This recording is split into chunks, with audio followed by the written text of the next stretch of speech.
تو وہ بلا لے اپنی پوری مجلس کو، ہم جہنم کے فرشتوں کو بلا لیں گے، یعنی دنیا کی ساری پاورز اللہ کے فرشتوں کے سامنے ان کے برابر بھی نہیں ہے۔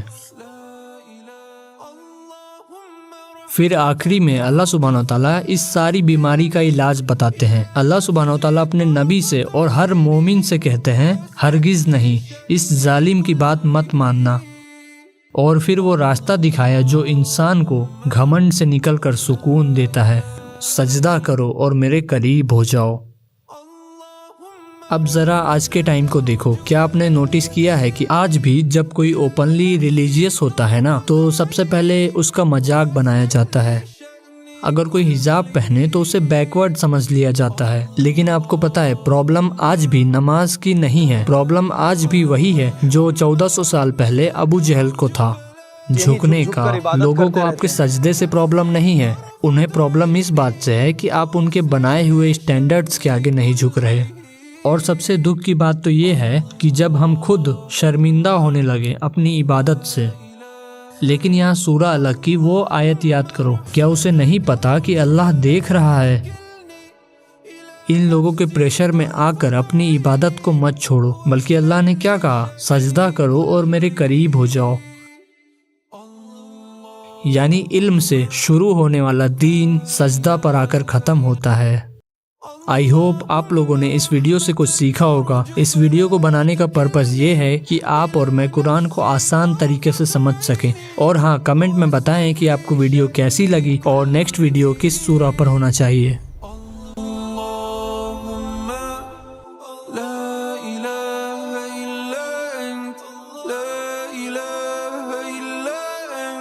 وحدك لا شريك لك